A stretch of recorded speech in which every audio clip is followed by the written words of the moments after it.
The year is 2025, a year that marks a significant turning point in the history of Nigeria and the Biafran movement. The echoes of the past reverberate through the present, as the name Biafra once again captures the world's attention. The name Biafra echoes once more, not just as a memory of a turbulent past but as a symbol of hope and renewed aspirations for many. The chants of the people resonate through the streets, a powerful reminder of the enduring spirit of those who seek self-determination.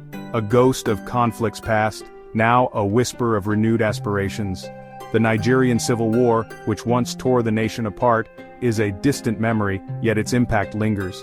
The quiet streets of Nigeria are filled with a subtle tension, a reminder of the unresolved issues that continue to shape the nation's future. The struggle for an independent Biafra, a dream deferred, finds itself reignited on the world stage. The sight of protesters waving Biafran flags is a powerful image, one that highlights the enduring desire for self-governance and the right to determine their own destiny. At the heart of this resurgence are two figures: Nnamdi Kanu, the embattled leader of the indigenous people of Biafra, whose passionate speeches and unwavering commitment have inspired many. His journey has been fraught with challenges, including multiple arrests and legal battles, yet his resolve remains unshaken. And Simon Ekpa, a self-proclaimed leader operating from exile. From his base abroad, Ekpa has used modern technology to rally support and keep the spirit of Biafra alive.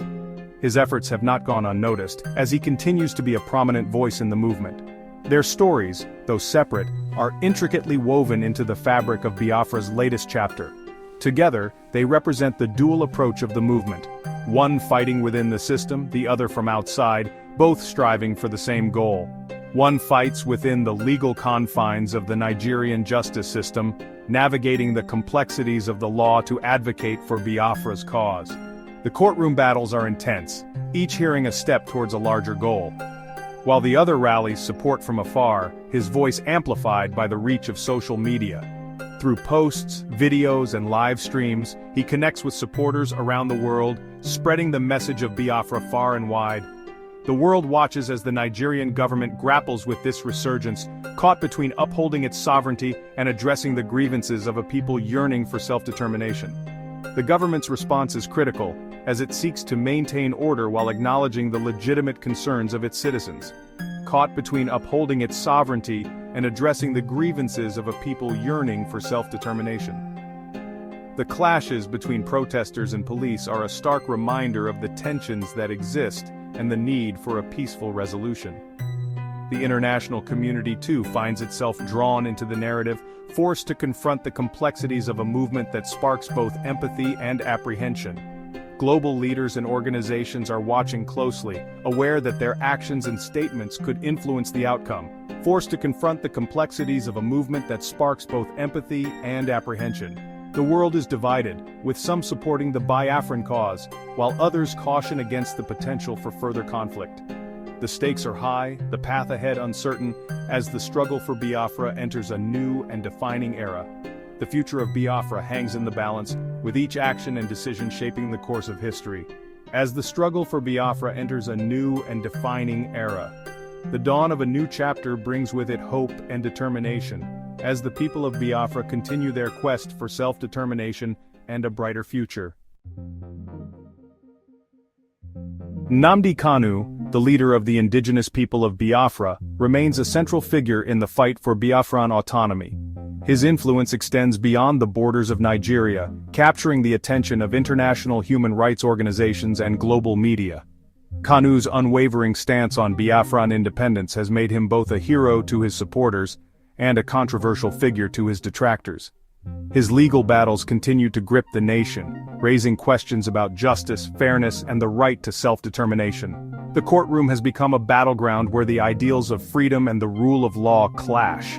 Each hearing is a spectacle, drawing crowds of supporters and opponents alike, all eager to witness the unfolding drama. On February 10, 2025, Kanu is scheduled to appear before Justice Binta Nyako at the Federal High Court in Abuja. This date is marked on the calendars of many, as it represents a pivotal moment in the ongoing struggle for Biafran autonomy. The anticipation is palpable, with both sides preparing their arguments and strategies. This court appearance, however, is shrouded in controversy. Allegations of bias and unfair treatment have been levied against the judicial system, casting a shadow over the proceedings. The tension in the courtroom is a reflection of the larger societal divisions that Kanu's case has brought to the forefront.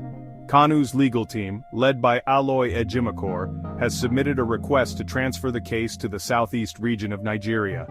They believe that a trial closer to home would ensure a fairer hearing, free from the perceived biases of the Abuja court. This move is seen as a strategic attempt to level the playing field. They argue that Justice Nyako's previous recusal from the case should preclude her from presiding over it.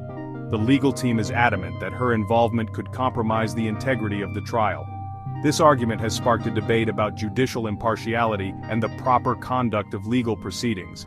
Furthermore, they contend that the alleged offenses primarily impact the Southeast, making it the most appropriate venue for the trial. The Southeast region, being the heartland of the Biafran movement, is seen as the rightful place for Kanu's trial. This geographical argument adds another layer to the already complex legal battle. Ejimakor maintains that his client is innocent of the charges brought against him. He has consistently argued that the accusations are politically motivated, aimed at silencing a prominent voice of dissent. The defense team is working tirelessly to dismantle the prosecution's case piece by piece. He asserts that Kanu's detention is unjust and a violation of his fundamental rights. The conditions of his imprisonment have been a point of contention, with claims of mistreatment and denial of basic rights. These allegations have fueled protests and calls for his immediate release.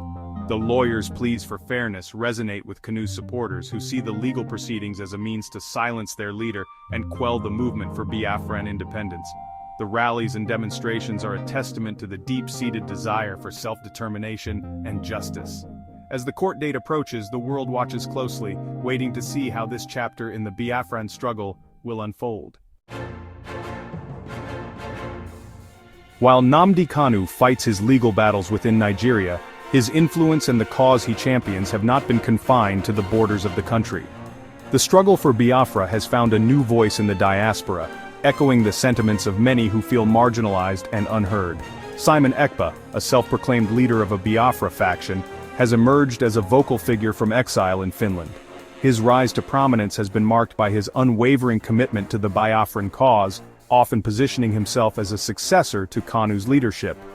Ekpa, a Nigerian Finnish citizen, utilizes social media platforms, particularly Twitter, where he commands a following of over 60,000, to propagate his message of Biafran restoration. His tweets and online broadcasts have become a rallying point for many Biafran supporters, both within Nigeria and in the global diaspora.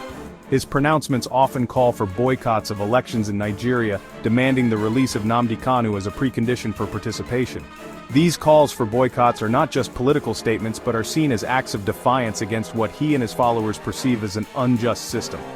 Ekpa's rhetoric, however, has drawn criticism for inciting violence and unrest in southeast Nigeria.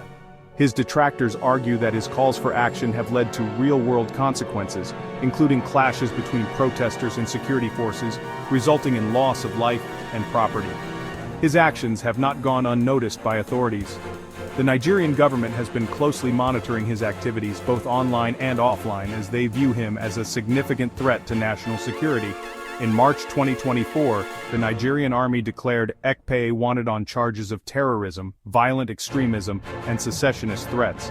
This declaration marked a significant escalation in the government's efforts to curb his influence and activities.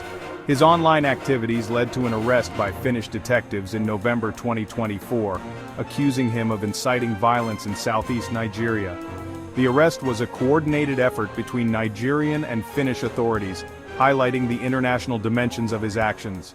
Ekpe's recent arrest in Finland marks the second time he has faced legal repercussions for his actions. His previous run-ins with the law have only seemed to bolster his resolve and the resolve of his followers, who view him as a martyr for the Biafran cause. Despite facing legal challenges, Ekpa remains a potent symbol of the ongoing struggle for Biafra, demonstrating the movement's ability to transcend geographical boundaries and mobilize support from afar. His influence underscores the enduring nature of the Biafran cause and its ability to inspire a new generation of activists and supporters around the world. The resurgence of the Biafran movement has not escaped the notice of the international community. As the legal battles and political maneuvers unfold, The world watches, grappling with the complexities of a movement rooted in historical grievances and a yearning for self-determination. Biafra's quest for international recognition is not new. However, the current wave of activism, fueled by social media and amplified by figures like Nnamdi Kanu and Simon Ekpa, has brought renewed attention to the movement. International organizations, human rights groups and foreign governments are now compelled to confront the Biafran question. The international community faces the challenge of balancing respect for Nigeria's sovereignty with the need to address the legitimate grievances of the Biafran people. The world is now a stage for the Biafran struggle, with each act scrutinized and debated on a global scale. Nigerian President Tinubu has adopted a firm stance against any threat to the nation's sovereignty, particularly concerning the renewed calls for Biafran independence. He has reiterated the Nigerian government's commitment to upholding the rule of law and maintaining the territorial integrity of the nation. In response to Simon Ekpa's arrest in Finland, President Tinubu commended the Finnish authorities for their swift action. He emphasized that Nigeria would not tolerate any individual or group inciting violence or undermining the country's stability. President Tinubu's administration has maintained that dialogue and peaceful resolution are the only acceptable paths forward. However, he has also made it clear that any form of secessionism will be met with the full force of the law. The president's stance reflects the delicate balance the Nigerian government must strike in addressing the Biafran issue, acknowledging the historical grievances while asserting the nation's unity and territorial integrity.